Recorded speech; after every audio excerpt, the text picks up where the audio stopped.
Previously, we had seen how a simple chess game might have predicted Genshin Impact's entire storyline. This was based on the 10-second chess clip shown in the Harbinger trailer, which so happens to mimic the world-famous human vs. AI game between Garry Kasparov and Deep Blue. Now, Genshin Impact's storytelling and foreshadowing is no joke. The greatest proof of this is the Teyvat chapter storyline preview narrated by Daneslave, which practically tells the story of every nation. But what if I told you that apart from these two, there is one more, particularly an in-game item which foreshadows the entire future plot to the point of even spoiling the final part of the Natlan Archon Quest. The in-game item I am talking about is the Elemental Gemstone, one for each element. And in this video we will be focusing on the most mysterious one of them all, the Pyro Gemstone, Agnidus Agate. Starting off, every gemstone has a description which is supposedly dialogue said by their respective archons. The Vayuda Turquoise Gemstone's description goes like this. Still, the winds change direction. Someday they will blow towards a brighter future. Take my blessing and live leisurely from this day onward. The first two lines of this description are narrated by Venti the Anemo Archon at the end of Act 3 of the Mondstadt Archon Quest. However, winds change their course. Someday, they will blow towards a brighter future. And the last line is also similar to a dialogue that is said by Venti to Dwalin in the very same Archon Quest itself. Now the Prithva Topaz Gemstones, the Geo Gemstones description, although it wasn't directly said by Zhongli anywhere, it is pretty obvious that these lines would only be said by the Geo Archon. And as for the Vajrada Amethyst Gemstone or the Electro Gemstone, it features a line in the description which is shown in a cutscene in Act 3 of the Inazuma Archon Quest as a dialogue said by A to Yai Miko. Mine is the most supreme and noble form. Let power over the realm be vested within me. In this form shall I honor my subjects' dream, for a land of eternity, unchanging forevermore. Also, apparently in the Chinese and Japanese versions, the description of this gemstone matches the dialogue said by A in their respective cutscenes. The description of the Nagadas Emerald Gemstone or the Dendro Gemstone features a dialogue said by Nahida in Act 3 of the Sumeru Archon Quest, and the same is also seen in Nahida's teaser video. Now, although the description of the Hydro Gemstone isn't featured anywhere as a dialogue, just like the Geo Gemstone, it too can only have been said by the Hydro Archon. Moreover, this description accurately describes the events that went down in the Fontaine Archon Quest. Only laws and the tribunal can judge someone, they can even judge me, clearly refers to how the oratrist deemed the Hydro Archon guilty and sentenced her to death.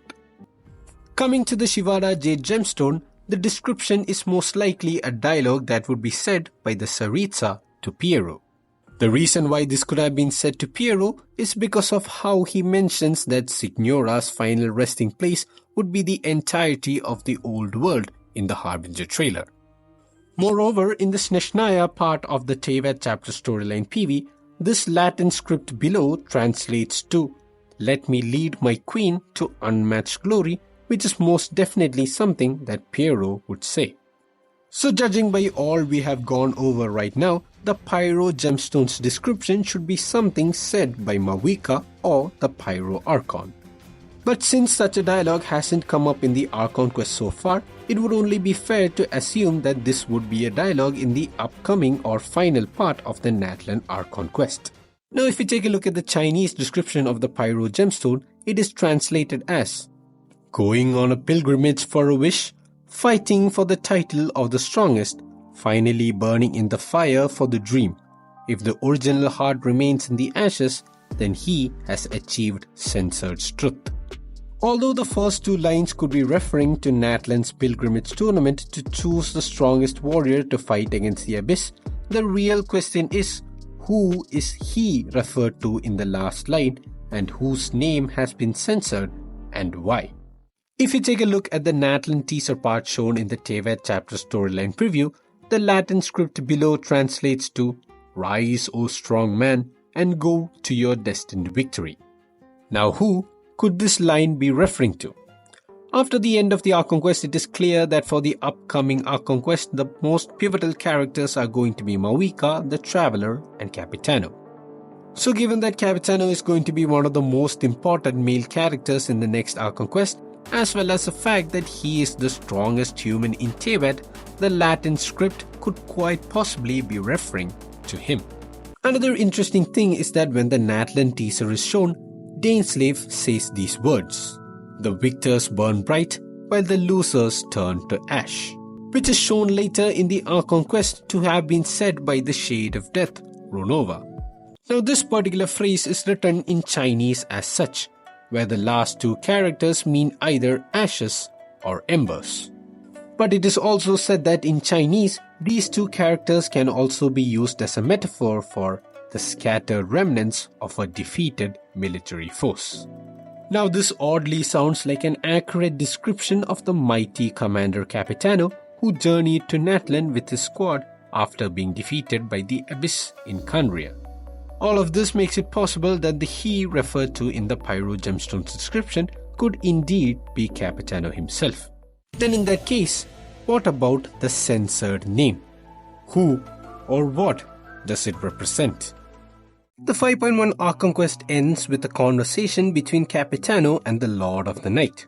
Over here, Capitano states how the Shade of Death will demand death from Mawika as price for using her power.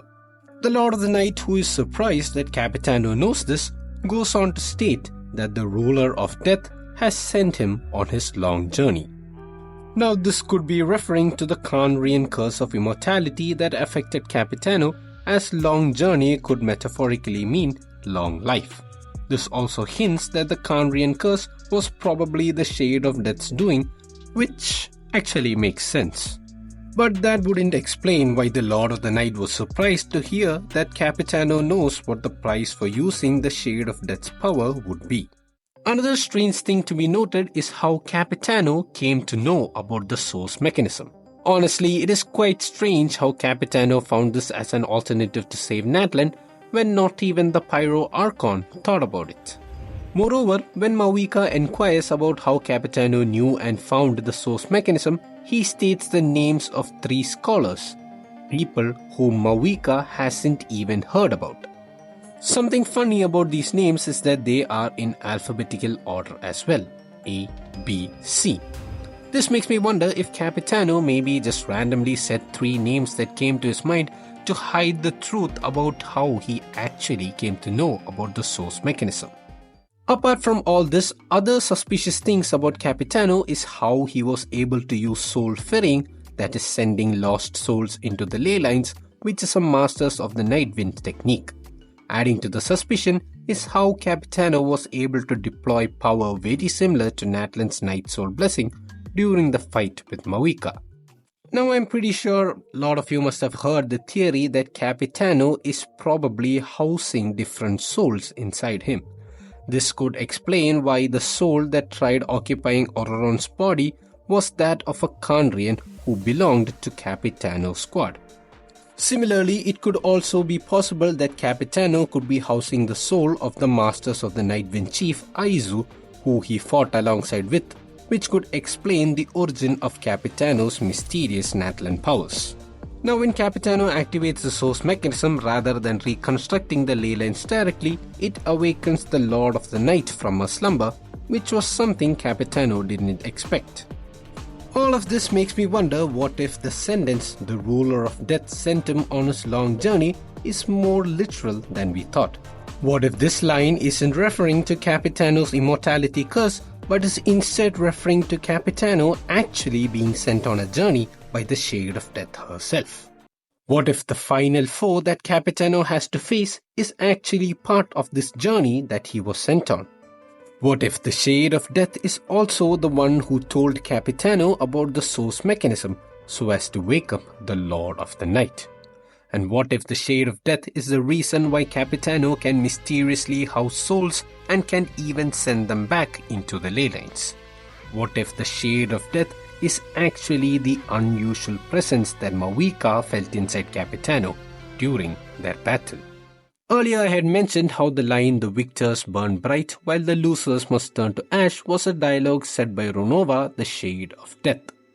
This makes it possible that the Latin script, which means "rise, O strong man, go to your destined victory," could also be a dialogue said by the Shade of Death, but this time to Capitano, who has been sent on a long journey to face his final foe and achieve the victory that is destined for him.